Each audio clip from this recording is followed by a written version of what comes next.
I'm Rim. I'm Scott. We are the hosts of Geek Nights, and here we are about to, in the room where I checked the box that says we can say bad words, we are here to teach you how to take your fucking turn. We're not going to say bad words like on purpose. We're just from New York. It's going to happen. Yeah, it's going to come out. Well, you're from Michigan, but you've been in New York long enough. I mean, I'm a Rangers fan now instead of a Red Wings fan. And also, I want to apologize to our beautiful ASL interpreter right now because we talk really, really, really fast. Weren't you doing the Samus concert like yesterday? Yes? Consummate professional. I think Yes. Awesome. All right. So, why are we doing this panel? Because that is a problem. I am confident that at least some of you have been at a table at a convention playing a game that you're kind of done with, but your friends are still into it and you can't just quit, and now you're trapped. We did a panel about quitting you can watch to learn about what to do in that situation, but that's not the topic for today. Yep. Today's topic is the time count. 240 to 480 minutes is a problem. And I've seen that game take longer than 480 minutes. So the moral of this panel, before we get into the details, where we're going to talk about why games take a long time from both a social perspective and a mechanical perspective, then we're going to teach you how to play games very quickly, and along the way how to get better at games and make your friends really mad.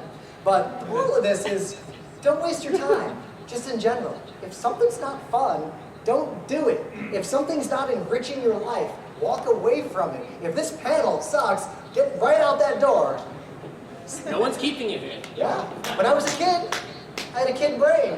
Kid brains just like to waste time, and I would just play Final Fantasy 1 and grind and grind and grind and grind and grind. I would play Monopoly and think I was having fun, and now I know better. So remember, just don't kill time, live your life, do things that are fun, and if something is taking too long, if something is slow, figure out a way to escape from that situation. And if you follow the advice we're going to give you, you can enter a magical world where a game of Settlers of Catan takes about 30 minutes, and a game of Puerto Rico takes about 40 minutes. So there's a long history of this. We're not the first people to decide that a game is taking too long. Chess used to take longer because you couldn't move upon two spaces. You could only move upon one space. And after hundreds of years of people playing chess, old people in olden times, kings, decided, we need to make this game faster. We're going to let you move your pawn 2 spaces. But then, this ruined the game. It was too powerful. So they had to counterbalance it with en passant. People know chess, like this is, okay. So, for anyone who doesn't know, in chess, if you move upon 2 places and someone else moves a pawn past it, like next to it, you can go at an angle and take that pawn. This was introduced specifically to avoid the rare circumstances where moving a pawn 2 spaces would have given the other player an advantage. Because moving the pawn 2 spaces is not intended to give the other player an advantage, or to give the player an advantage. It is intended just to make the game go faster. So, when we play games, most people don't like to play games with us. I get really impatient if someone takes more than like 3 or 4 seconds to take their turn in a game. Scott's even a little more aggro than me at times. It depends on the, your mood, right? But so you're sitting there, it's like you want to play a game, right? When you are a game, the fun part is the playing. And when a game has, other stuff going on, you spend a lot of time waiting and not playing. That, Twilight Imperium, how much of those 240 to 480 minutes are actually spent playing? Like, hit the stopwatch at the start of your turn, right? And hit it again when it's the end of your turn, and then see when the game ends, see what percentage you were actually playing. It's going to be small. You probably only played for like a half hour, and the rest of it was just waiting. Yep. And while we try to do this, we have ourselves many times been trapped in games. There are games that go too long, and we're going to teach you a bunch of ways to get out of this zone of despair. But the main mechanical concept you should internalize from this talk is the idea of fun economy. And this is a way to figure out how fun a game really is. Take the amount of fun you get out of the game and divide by how much time it takes to play the game. And if that number's high, you had fun. If that number's low, you still had fun, but you didn't have enough fun for how much you paid to have that fun. Right, there could be a game that's just a little bit fun. It's a little bit fun. But you know what? That game was 5 seconds long. And that's awesome. It's like, I got a little bit of fun, but it only took me 5 seconds. Right? It's like, all I got was 1 candy, but it cost a penny. No bit, right? There could be a game that's mega fun, the funnest game in the entire universe, the best game that anyone has ever created. But it took a whole day and cost $1 million, right? It's like, was it worth it to spend a whole day of your life, your very short time on this earth, which is limited for all of us, right? To spend a whole day on it, maybe it's not worth it. So, it also comes down to perception of time. Someone This is the old magic. This is like the weirdest part of the internet when the internet was still young. I guess even at PAX people don't know what this is, but at MAGFest they know. Don't go looking for this. Just don't worry about it. Let's continue. Yeah, but even if a game takes a long time, depending on how the game is designed and what you're getting out of the game, it may not feel like it took a long time. So we can't just take into account that a game took 4 hours and was N units of fun, but you also have to think about how did we experience that time. Yep, there's a lot of times where a game could only be an hour, but it felt like it was so long. And another game might take 5 hours, but it's like, it's over already, right? Happens also with movies, books, all kinds, right? It's like, you know, if it's really good, then it doesn't seem like it. Spider-Verse was like 2 hours and change, and when it ended, I was like, oh, it's over? What? Huh? So we're going to do some examples of games, and we're going to rank their fun and their time, and see if anything emerges. Deep Sea Adventure. Obviously, the fun part's subjective, so this is our fun ranking. Yeah. If you disagree, I mean, we're on stage. Well, there's no stage. We're the ones up here. So deal with it. Deep Sea Adventure is a game about a bunch of jerks sharing air on a submarine trying to get treasure. And when the air runs out, everyone who's still in the water dies. This game takes like 10 minutes to play, maybe 20 minutes if you're really, really slow. And it's not that fun. This is not the best game in the world. But you know what? It's a lot of fun for 10 minutes. People are yelling and throwing dice and swearing at each other. Drown your friends. But this game takes no more than 20 minutes.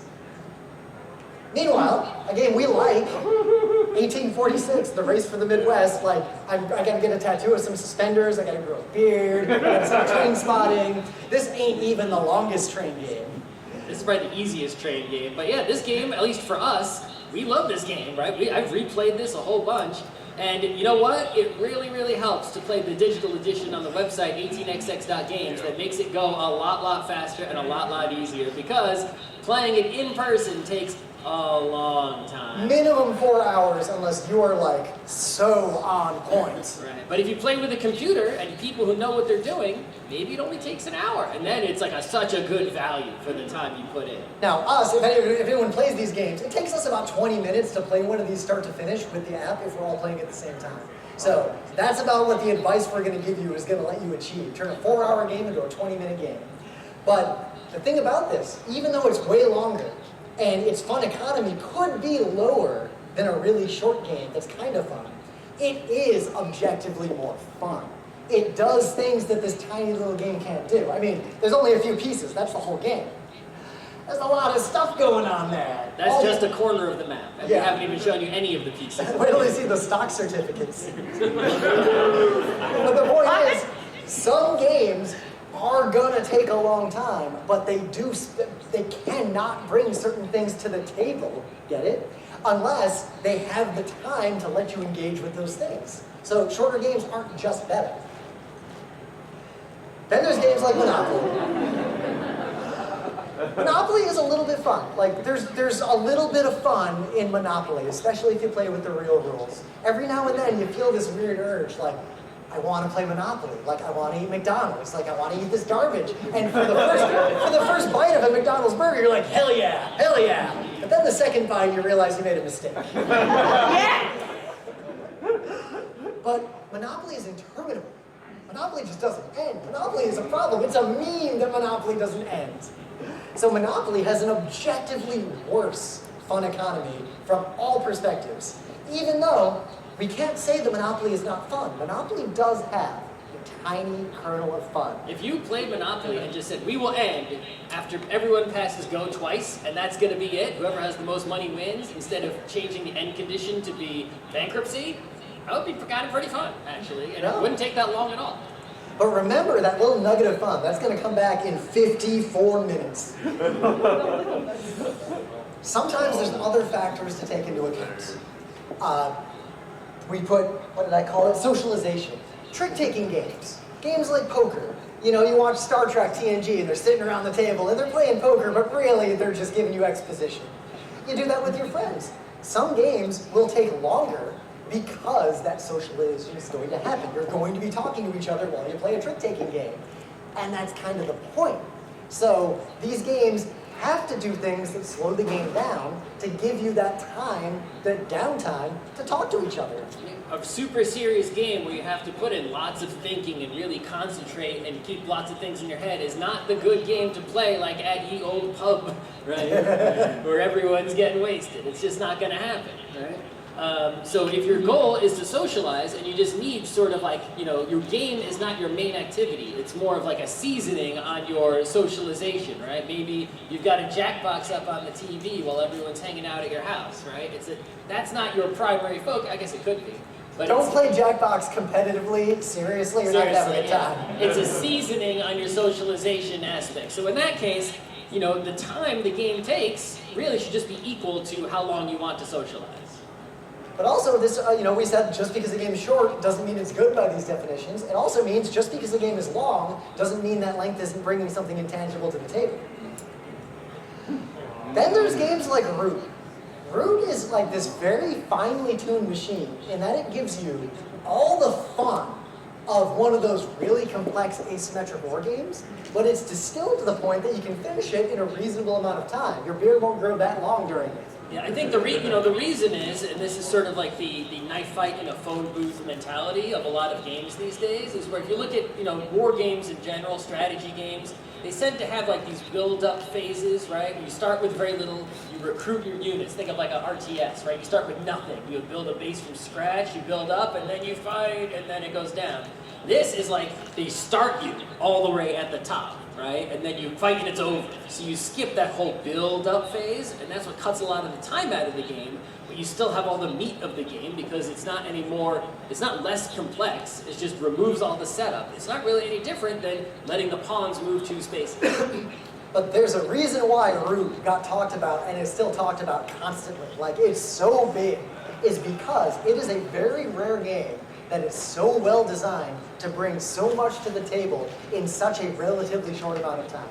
If you can find games that do this, they are so rare you should buy them all.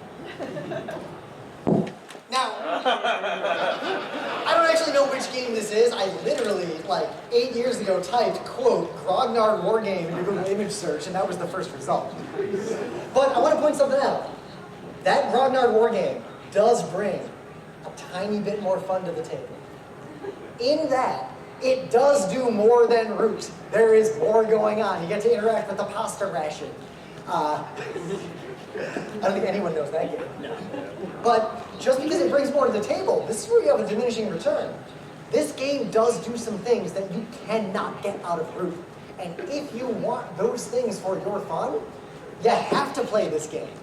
You just have to recognize that you're going to pay a lot more time to get that little extra bit of return. We're not saying that's bad. We're not saying this is a bad game. We're just saying that the fun economy is very different. But if you care about that last half smiley face, you're going to spend the 12 hours to play Advanced Squad Leader. Right. Now, I mean, you know, the real main difference would be the historical accuracy of a game like this, right? So, for some people, the historical accuracy will add more than half a smiley face, right? For us, it's a half a smiley, but for some Grognard, that historical simulation is adding 10 smileys, right? So, for that person, yeah, they'll spend 4 snails on that, no problem.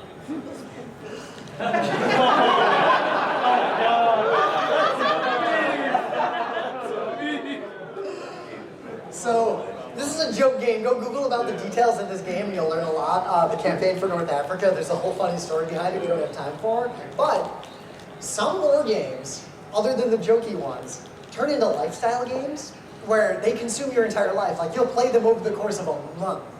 But in those cases, lifestyle games in board gaming aren't any different than that kid who only plays League of Legends, or only plays Counter-Strike, or only plays Magic the Gathering. One of you's got to be out there. There's a lot of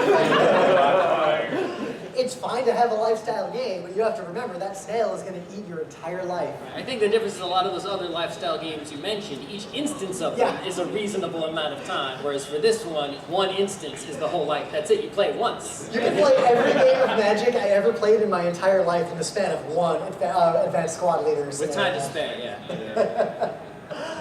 So now we're going to get into some mechanics, a little bit of actual game design. Give a little pause. Why will a game take a long time?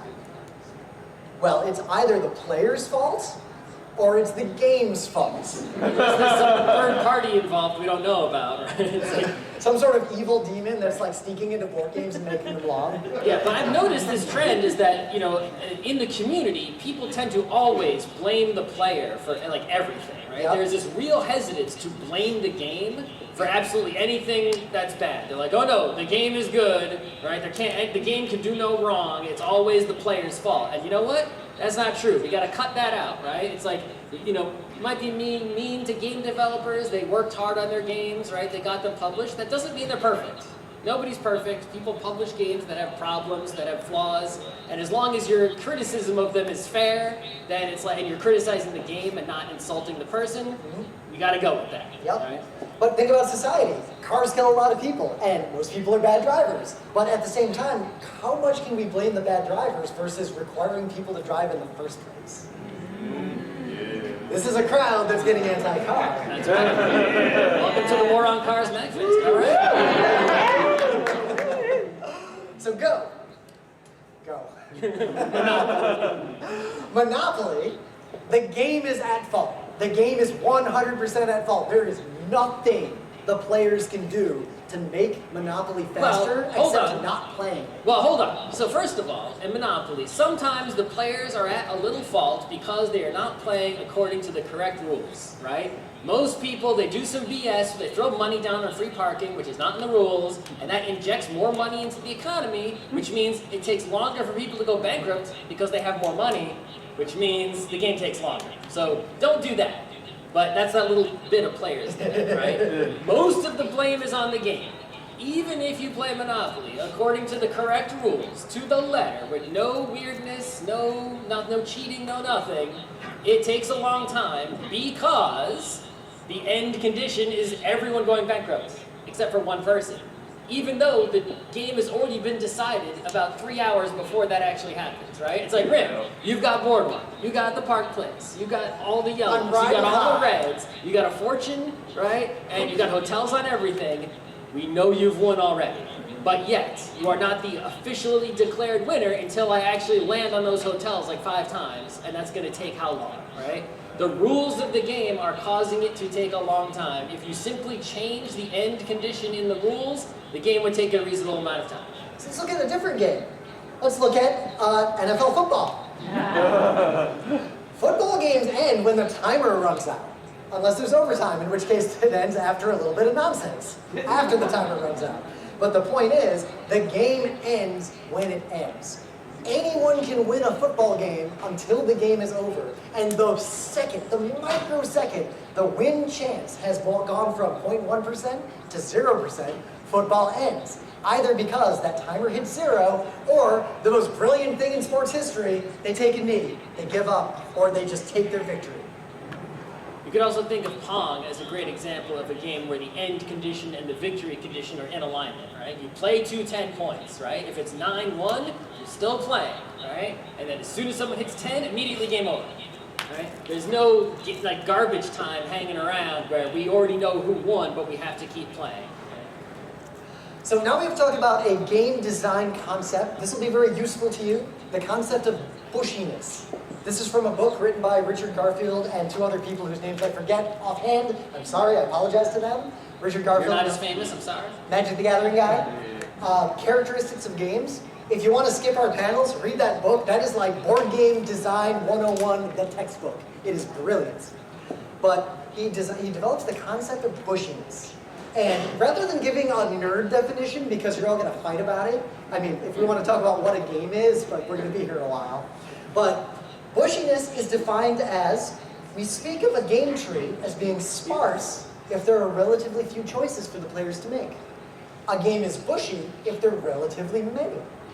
So think about tic-tac-toe. We don't have a lot of choices. You got 9 choices. The first player probably only has less choices than that, but there's not that many choices when you go first in tic-tac-toe. Right? And if you're not going for it, Candyland, you have 0 choices. 0 choices. But Advanced Squad Leader, there's a lot of choices to make. Right, it's like you can deploy this tank in any of these locations, a huge map. But just really internalize this concept. You can use it in your lives, you can use it in games. Whether or not a game, how bushy is it? Is it bushier now than it was before? So if we graph over time how bushy a game is, NFL football, American football, is about the same level of bushiness for most of the game, except at the very end, because at the very end, you might try some things out of desperation. You might go for the onside kick. In NHL hockey, you might pull your goalie. You have a few options that, yeah, you had them in the beginning, but you weren't really going to take them. But now you're losing anyway, you might as well take them. But other than that very little bit at the end, you pretty much have the same number of choices every turn in hockey. Your playbook is your playbook. You're not coming up with plays on the fly in NFL football, at least, right?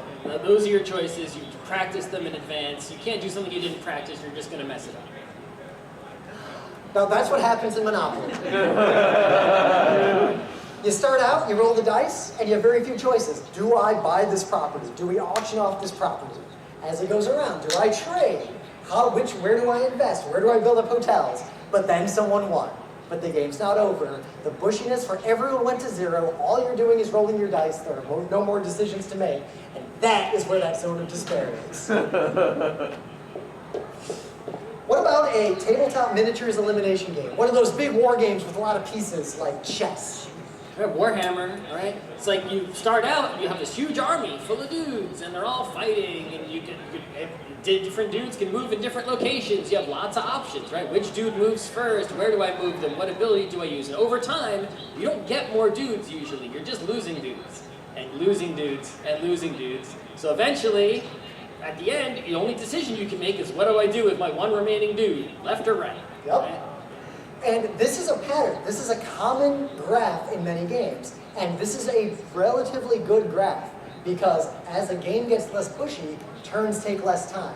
If you're bad at chess, and once you have fewer pieces, a lot of people find they suddenly get really good at chess for the very end of the game. Because you have fewer choices, you're making the best choice you can make with your 3 pawns and your queen. This is the arc of almost every well-designed tabletop game on Earth. You have low bushiness in the beginning, relatively small numbers of choices to bring you into the game. Then the game ramps up. You get the level 2 buildings, you get the level 3 buildings, you get whatever the hell this game is doing. But then the game hits its peak, it hits its climax, and then it's Dutchy Panic time.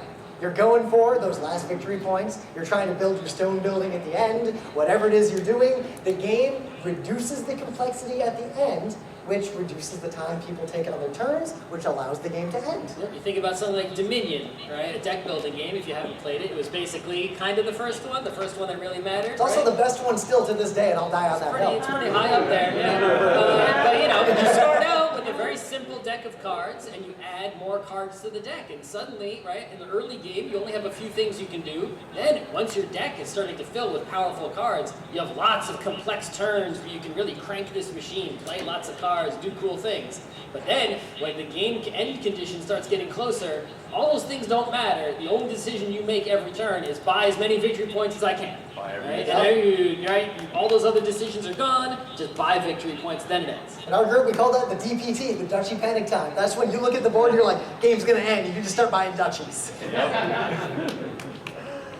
So remember this definition, like I can't stress it enough. This is a super useful concept, and we're gonna use this term a lot in the rest of this talk. So let's talk about briefly a game called Everdell. Everdell's not a bad game. I like Everdell. But I have found Everdell can take hours to play with certain kinds of players. This is a game that I like to call a time risk. The game has a risk of going on for a long time. The game does some things that don't necessarily make the game take a long time.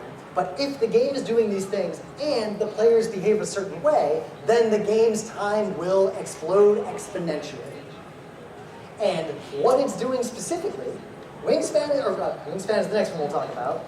Everdell introduces more and more options as the game goes on, and the bushiness graph actually increases as the game goes on. The third phase of this game is more bushy than the second phase, which is more bushy than the first phase. So players who are skilled will tend to narrow those bushy options down because you're good at board games, you've played a lot of them. Players who aren't that skilled will evaluate all of those options, all the ones that you know are a bad idea while you're watching them. And you're waiting for them to take their turn. And they will take forever on their turn. Yep, so the early turns in the game are nice and short, and the ending turns of the game are super, super long because people have so many possible choices. At the end, they just take forever to figure out which one is the best, doing lots of math and whatnot. Now, players who follow the advice in the last third of this panel this game is perfectly fine, it's not a long game, it's a great game. But if you have friends who suffer from analysis paralysis, I advise you not to play Everdell with them. Or make them watch this panel on YouTube. Wingspan can go for a moderately long time. Now, if we play Wingspan, we can just power through it. But what Wingspan does that can cause it to go a long time is that all the cards are unique. There's so many cards. Now, that's the cool thing about Wingspan, though, is that you have this deck of like hundreds of cards. They're all unique birds, which is like, oh, that's freaking awesome. Yeah, but at the same time, all these unique cards. You can't just have a built-in strategy that you remember from the last time you play. Every time you play, it's like new birds are coming out with new abilities, and you have to refigure out what the best thing to do is. But because every card is unique, you have to know all the cards that are possible to come out to be able to play the game at the top level, to be the best at it. But at the same time, the players can be partly to blame because if you play Wingspan once or twice, you'll see themes in the relative power levels and types of abilities of all the birds, and they're not actually that different in practice, so you can predict how the game will go without having to read every card and rethink your whole strategy every time a new bird appears. Then there's games where you really can't do that. Quartermaster General is fantastic, but at the same time, it has a bunch of cards that are unique, and unlike Wingspan, they have a lot of text on them. And that text can do radically different things that you might not even know were possible. So if you didn't memorize the entire deck, every time any card gets played, everything stops, everyone reads the card, and then everyone figures out how to react to the fact that that card is a possibility in the game. So that's an aspect of the game that makes it slow, but this game also has aspects that make it fast compared to other war games, right? And that the bushiness is actually quite small when you don't have to read the cards or you generally know what they do, because all you do on your turn is play a card, right? It's like a whole complex war game. This game has, the map with all the miniatures on it and everything, just like your Risk and your Axis and Allies and your North Africa, right? Just like those games, except all you do on your turn is play a card. That's it. Right? It breaks it down so simply, you only have every turn, 5, 6 choices in your hand, and that's it. So once you learn the cards, you don't lose time reading them, the game speeds right along, because it's just play a card, play a card, play a card, play a card, until it's done. Sometimes, okay, people play Battletech. So, this game can take a long time, it's a war game, but it's fun. Well, it's a tactical squad game anyway. But if you play it in person physically, you can only roll a bunch of d6 so many times in a minute. And you have to roll a bunch of d6 a lot in this game. The physical action of rolling dice and looking up center torso, left torso, was there a crit? Yes. Roll to see if the pilot's unconscious. Yes. Roll to see if the mech explodes. Yes. You can lose a lot of time, not just on the dice rolls, but also on the accounting, right? And you're filling in all these bubbles, right? It's it's not done instantly, right? It's oh, I rolled on the sheet and I saw it's 5 damage to the right torso. Give me a minute. 1 bubble, 2 bubble, right? You're waiting for this to happen, and no dice are being rolled while you're writing with your pencil. You can't roll dice with the left and pencil with the right. It's not going to work. But at the same time, that's one of the good things about playing Battletech in person, because that mechanically gives you downtime to process all the other paperwork in the game, to socialize a little bit. Rolling the dice adds a certain element of drama, just like in D&D, where you roll the dice, you're waiting to see if the 20 comes up, everyone gasps when it's a 1, you get that same feeling. So while it could make the game take longer, and while you could play this digitally and remove that from the game, arguably it serves a purpose, and you may want to let it take that time. So, this game is terrible.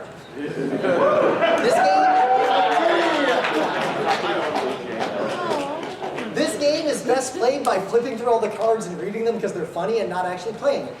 This game is great for children who don't know what's good and they still like Candyland, and then they laugh at all the cards every single time. And that's great for them, right? But it's not, I guess, for the people in this room.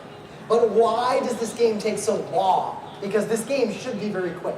The reason it takes so long, this is a pattern in a lot of light games, especially games that were kickstarted for some reason. It's a pattern that game designers like, and it's a pattern where you play a game that's kind of random until eventually someone's winning. And then the other players' options are to try to win themselves or prevent that player from winning. And then the next person's, their option is prevent that player from winning. And all you do is going around knocking down the leader until eventually someone randomly gets the cards that make them win and no one can knock them down. Right. And the way the cards are constructed is that it's just so much easier to there's no way to like get ahead of someone, right? It's like, what, you get to level 10 or something to win, right? Yeah. Something like it's been so that. long, right? So if someone's at level 9 and you see that they can get to level 10, there's no point in you going to level 9. You're just going to lose, right? Your only option is to bring them down, right? So people are just bringing people down in a circle until someone cannot be stopped from going from 9 to 10 by any means by anyone else. Right? So and that means if you're playing with a lot of players, that means, but for 4 turns, none of those 4 people can bring you down. That's kind of unlikely, actually, with such a huge deck of cards. And there's not a lot of options where you can like jump 2 levels and go straight from 8 to 10 or anything like that. So our friend Matt taught us a really good phrase to handle a game like this. Yeah. So if you're playing a game like this, one, probably against your will, but understand the mission. The mission is not for you to win. The mission is for someone to win. Use this information well, and you will get out of a lot of really awkward social situations. So this is an example of a broader concept. The more randomness you add to a game, the more politics matters. And politics is a game design term, not a hell world term in this case. And politics in this case refers to when I am making decisions that are arbitrary that affect other players in the game. Like, I attack Scott, and then my friend attacks Scott, and then Joey Jojo attacks Scott, and now Scott's losing risk due to no fault of his own. So if you have a game that has lots of skill-based things happening, right? Then somebody who is highly skilled can just force the game to end with their own might. LeBron can just keep scoring baskets until you lose. Well, basketball has a timer, so that really wouldn't bring it to an end immediately. But if it's a game of like Magic the Gathering, it's like someone who's good is going to do 20 damage pretty quickly. If it's a fighting game, yeah, someone will really just destroy you with one combo right away, right? That you couldn't avoid. If a game has a lot of politics going on, right? That's going to extend the game, the time the game takes. It reduces the return on skill, meaning it reduces how much skill matters and how much skill affects the game, and thus the game is solely decided by politics, and politics will invariably always come down to stop the person who's in the lead from winning. Then there's games where the game is fine. There's nothing wrong with the game, but it is the kind of game where a player who is obsessed with analyzing every option and playing perfectly optimally will spend that time because it will make them win. Now maybe they're a genius and they can do that analysis and that math in their head like instantly, in which case that person's amazing. Well, arguably that person is better at that game. Sure. But I'm not that person, right? I could play this game perfectly, I just don't want to. I really don't want to. It takes a long time. I'd have to sit there with like a calculator and a pen and a paper and figure it out every single turn. It would take me like a good 10 minutes. But if I took that time, I would play this game as perfectly as a human could, within, the realms of the rules of the game. And it would take a long time if I did that. So games that have this problem, what you have to do is, at least for yourself, you want to recognize when a game gives you all the information to make calculations. And if the game makes it hard to do those calculations while also giving you all the information, that game is actually not super well designed, or it's a game like chess. So then there's games where there is literally nothing the players can do to make it go faster because the game is designed poorly. This is a train game like that 1846 game, except it's spaceships. And it's really fun. It's got a lot of cool stuff going on. It's 2038, Asteroid Tycoon something. I forget the real name. Yeah, Asteroid Tycoon. Yeah.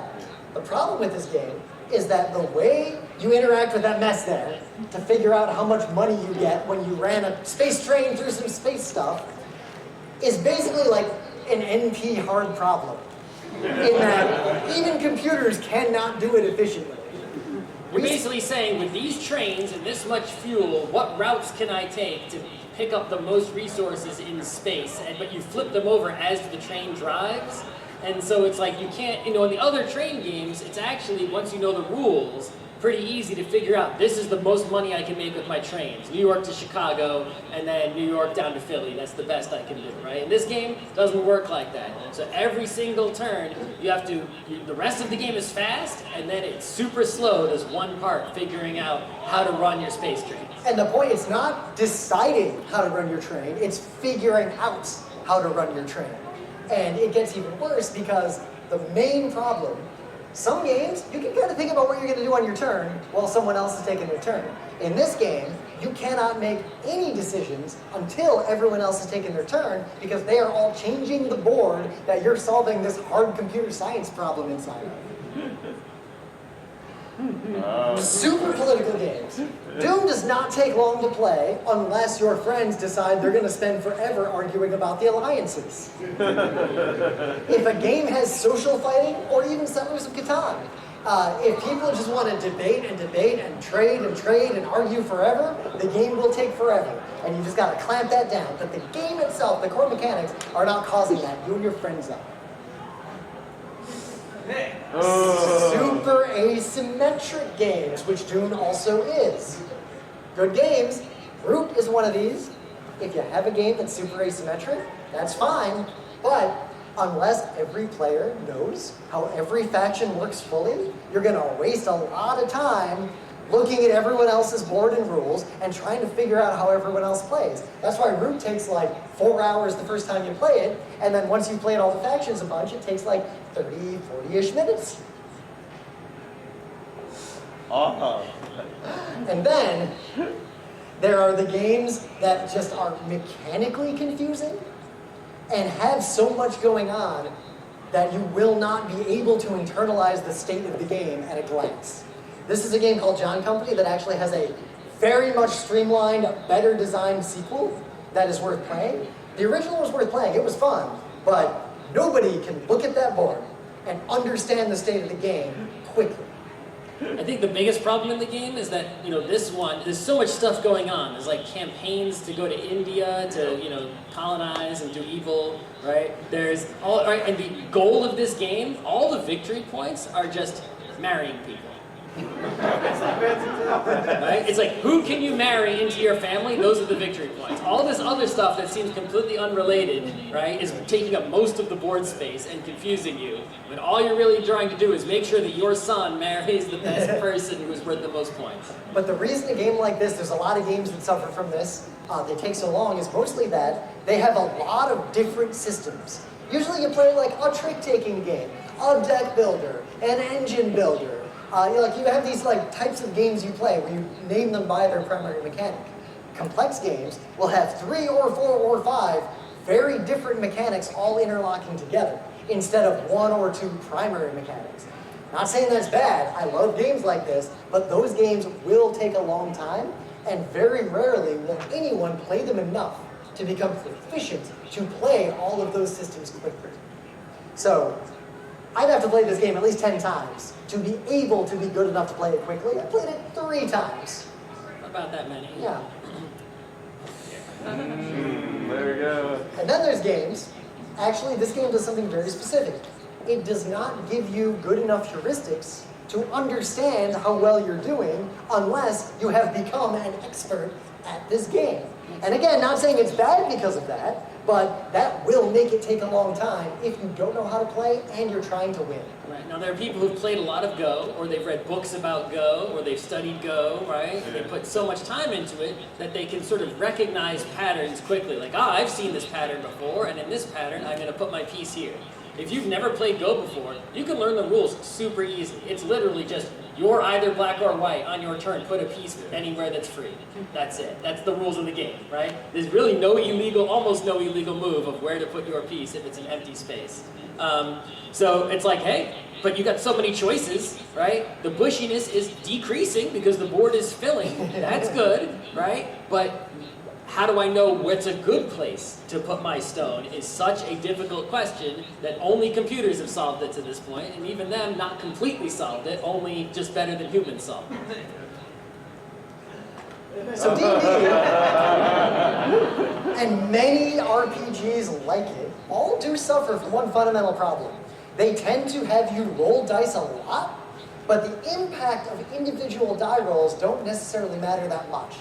Dungeons & Dragons combat, you're going to roll like attack and damage a lot. But what, you roll a d20 or a few d20, and then you roll like 2d6 for damage, and it's pretty highly variable. But how often, it happens sometimes, but not always, how often does one of your damage rolls matter so much that everyone's standing around the table going, ooh, this is the one?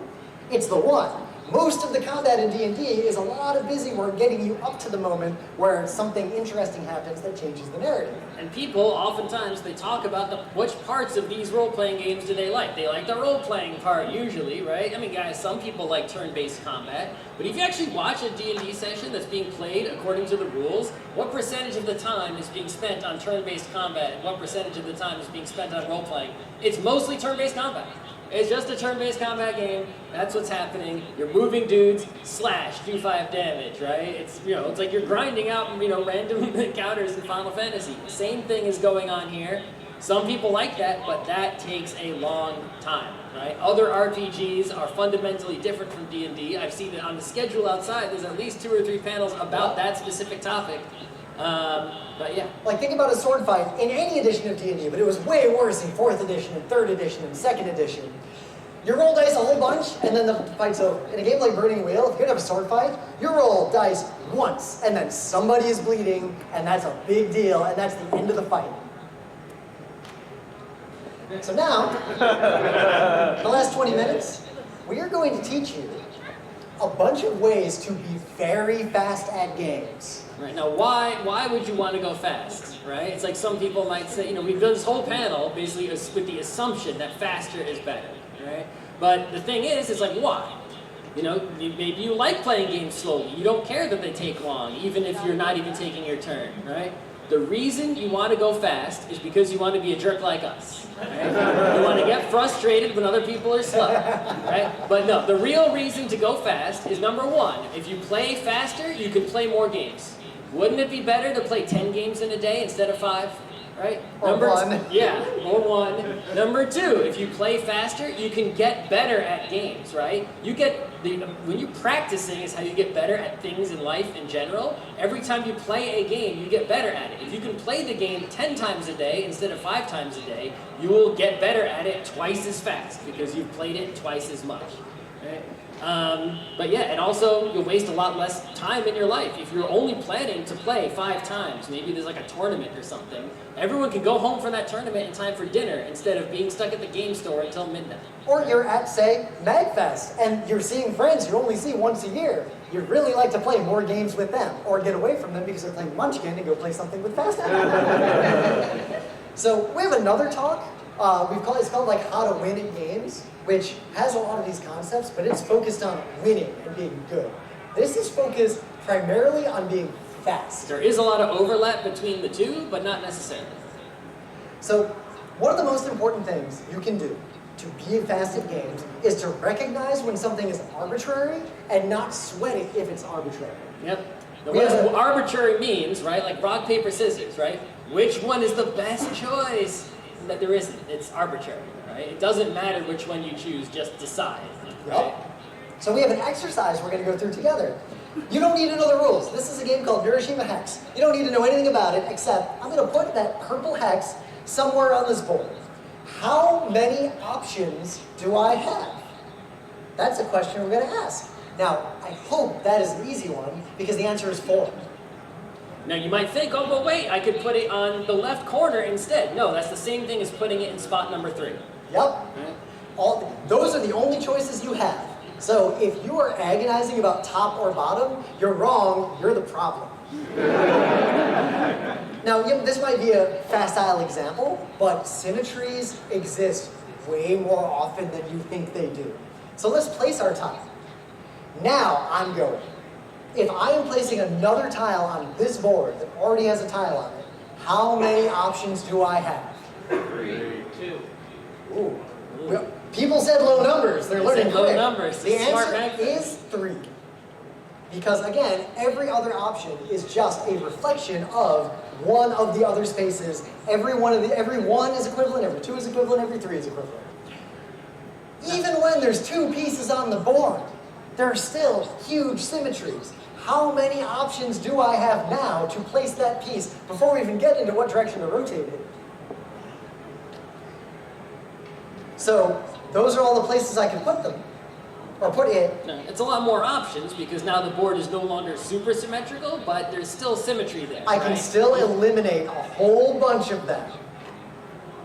So if you're agonizing between the 2 different 9s, which one is better, they're exactly identical. Another important concept is the idea of a heuristic.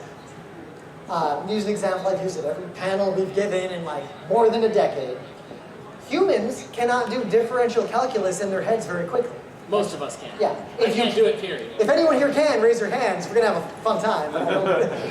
But yet, if I took this clicker and I hucked it at one of you, the odds are you would catch it.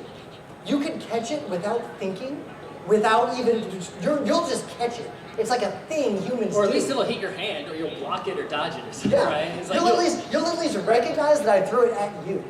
And yet, my microphone fell off. Goodbye. And yet, if I threw this thing over there, no one over here could predict where I threw it until it landed. And the reason for that is that the way humans catch objects that are thrown is something we just do naturally. It's called the gaze heuristic. It's a very specific thing, and once you realize you'll do it, you'll see it all the time. If an object is thrown at you with a ballistic trajectory, then it will, if you stand and look up at it, whatever angle your neck is at, if you just keep the angle the same and move forward and backward, so you're always looking directly at the object, you will definitely catch it. Because that happens to be a very nice mathematical shortcut for calculating a ballistic trajectory based on the angle and the position of the receiver. That's how football players do it, that's how baseball players do it, that is how all humans catch objects. Right. And not only do you have this shortcut for replacing, differential calculus, right, to figure out where something's going to be, but you don't even actually have to consciously think that shortcut.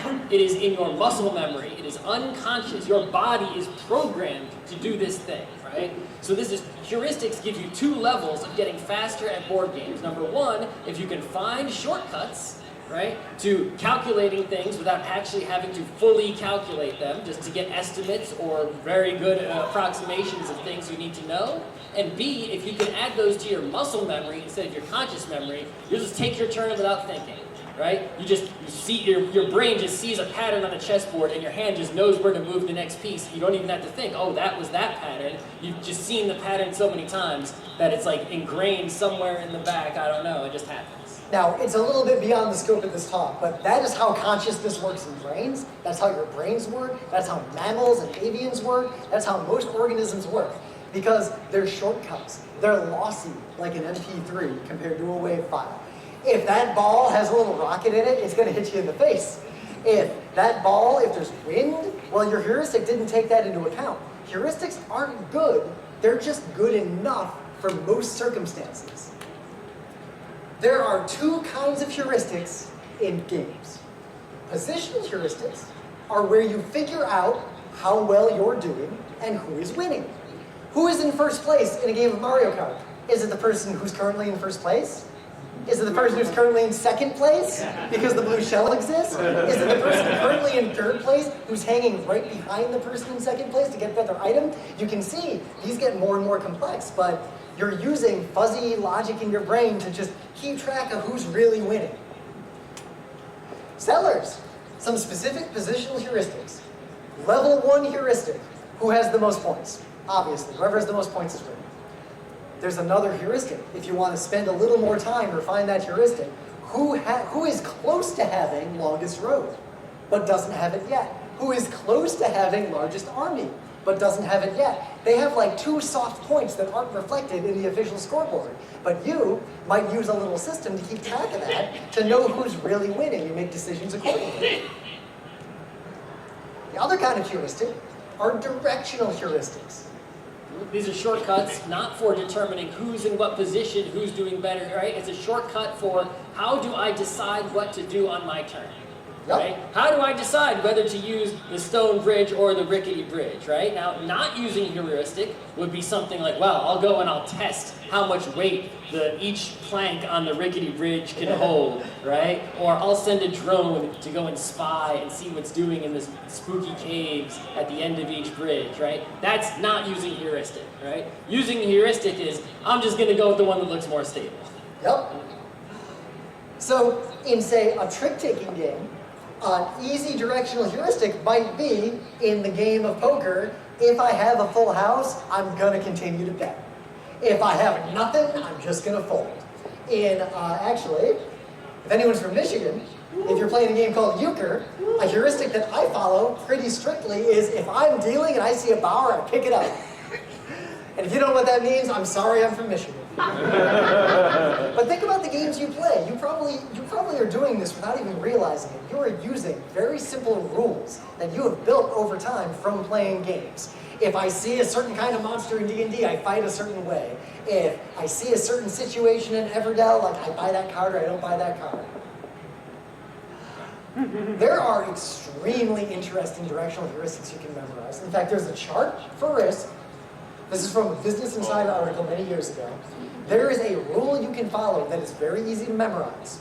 And if you follow this rule, it will tell you when to attack, when to stop attacking. And if you follow this rule, you're not guaranteed to win risk, because risk is really random. There's a lot of dice. But you will play risk as best as possible. You will push the odds really hard in your favor, unless the other players follow the same heuristic. In which case, the dice will still decide the game. In sports, in dexterity games, in tabletop sports, like say Jungle Speed, there is a concept in sports and in military sciences of fast and frugal heuristics.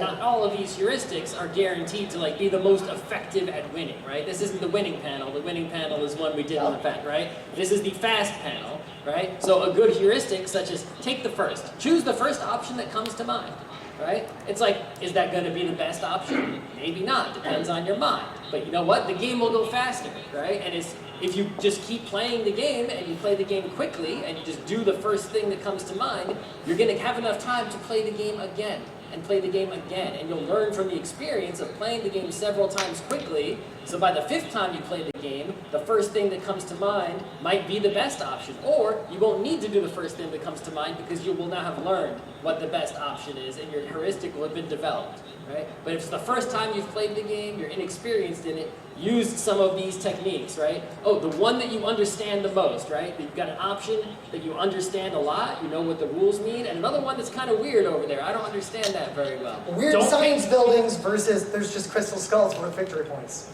Yeah, take this crystal skulls. But the key is you're basically evaluating this kind of heuristic compared to acting completely randomly.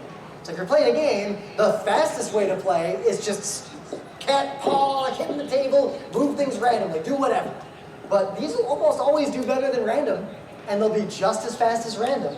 In a trivia game, one of the most fascinating ones is the recognition heuristic. In a trivia game, if you don't know the answer, whichever answer, if it's multiple choice, you recognize, it's more likely to be the right answer than the other answers just in aggregate over time, because you have just synthesized information in the course of your life. One of the most powerful things you can do to be good at games, though, is to actually act randomly. A lot of times, if decisions are not just arbitrary, but kind of arbitrary, arbitrary-ish, or you've narrowed things down to a few options, once you get to a point where you are having trouble figuring out among the 3 good options you see, because you've eliminated the other 5 options, because one of the things humans are good at, we are very good. The thing we are better at AIs than still is recognizing when something's a bad idea. We can't figure out that things are good ideas. We're really bad at that. But we know when things are bad ideas. You can I can take my clothes off right now. That's a bad idea. I just know that off the top of my head. I could smash my laptop. Bad idea. Most of the options I have standing up here, bad ideas. I just won't think about them. Once you've eliminated all the bad ideas, if all you've got left are ideas in a game, and you're not sure if they're good or bad, pick one randomly. Because thinking harder is probably not going to get you to pick a better option. Another thing is that when you have the option to pick something randomly, it's difficult to actually be truly random, right? Humans are not good. A lot of statistics professors always want the kids to write, the students to write numbers on the board that are random, and they're not random, right? You can go online, and there's some websites you can go to play rock, paper, scissors against a computer, and the computer will eventually learn your pattern, if you have one, and start beating you, because you're not actually clicking rock, paper, scissors in random, right? But if you take 3 cards, one that says rock, one that says paper, one that says scissors, and on your turn, you just shuffle them up and flip one, and you're not thinking, right? The poison isn't any particular cup according to your mind. No one can psychologically mess with you. It's really random. You're going to win, right? 1/3, 2/3 of the time, whatever the math is, I don't know. Yep. So say you're in a game where you can pick the bishop, and it'll get you a ton of victory points. A game where you randomly you decide roles by drawing cards. If you haven't played Citadels, don't worry about the mechanics. You can take the bishop. If you take the bishop, it'll give you a ton of points. But everyone knows the bishop will give you a ton of points. And if you take the bishop, and another player takes, say, the assassin, they kill the bishop, and you're screwed. But you can instead take a different card. And then the player who took the assassin, assuming you take the bishop, they're screwed. You'll get some points, but you won't get as many as you would have gotten as you took the bishop. So a good way to go is let everyone see you do this. Take the bishop out of the deck, take the assassin out of the deck, shuffle them in front of all the other players, and pick one randomly without looking at it. Now, you have better odds of getting the bishop. Because if you just take the bishop and you decide to take the bishop, other players are probably going to assume, and you're going to get into that whole poison cup situation, and everything's meaningless. When in doubt.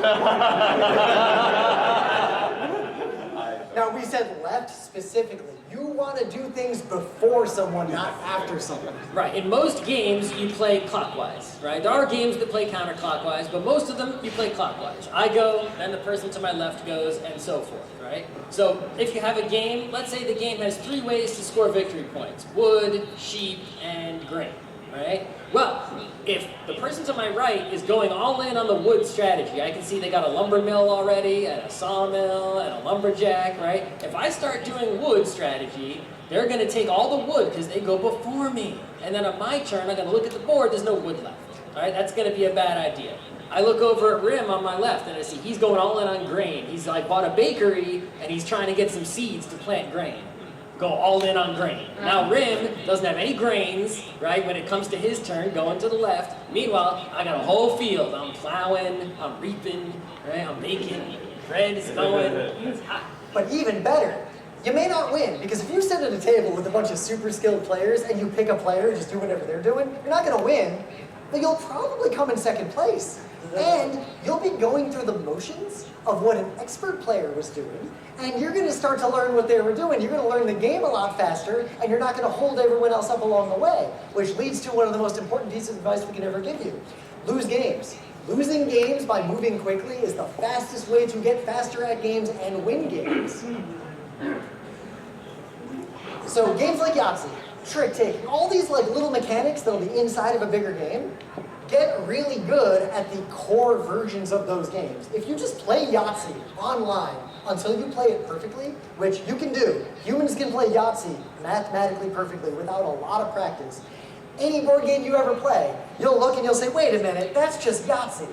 Now you don't have to make any decisions in the Yahtzee part. You can ignore the Yahtzee part. You're just going to assume you're doing the Yahtzee part good and do the other parts. Yep, a lot of games that are big and complicated are actually just combinations of many smaller games. If you have already mastered and practiced those smaller games, then you don't have to think about them anymore. Someone else who hasn't mastered Yahtzee, when a big game has a Yahtzee in it, they're stuck, right? They're thinking about that so hard. You've compartmentalized that in your mind, right, with mentally reflexive heuristics, and you're thinking about the larger game now and proceeding a lot faster. So speaking of which, we've got 1 minute and 30 seconds left, so we're going to give you the rest of the advice without explaining why. So trust us. Actually read the rules. Learn the freaking game. If you read the rules, you will be faster at the game. I don't know why people don't read the rules. Nobody, just read the rules yourself. Find a friend, our friend Penny does this for us, who knows games to facilitate the game for you if they like doing that thing. Someone who's either playing, but also like guides everyone through all the busy work, or deals with the bank, or whatever. Find someone who will make the busy work parts of the game go along. Find a human computer and treat them well. If someone else is taking their turn and you don't have any decisions to make, think about your turn. Think about what you're going to do. Don't get to the front of the line at Starbucks and have no idea what you want to order. Also, in the game Wizard, our friend Scott Johnson looks exactly like the Two of Swords. The two of humans. It's the two of humans. Two of humans. That's right. Play games more than once. We played Puerto Rico like 5 or 6 times a day, every day for an entire summer until we played it perfectly. Play a game a lot. Very few tables. Well, 3-player. Yeah, 3-player. 4-player, 5-player, whatever. But play a game a lot and you'll get a lot faster at it. But also, play a lot of games. If you play enough games even once, you'll start to see the patterns. Most games are actually very similar to each other. And if you play a lot of games, you'll just naturally get faster at games. And if nothing else, if you don't know what to do on your turn, do not make your friends wait. You're already losing if you don't know what to do on your turn. So if you don't know what to do something, and if you lose, you've learned something. Okay. And if your friends are slow, Hit them.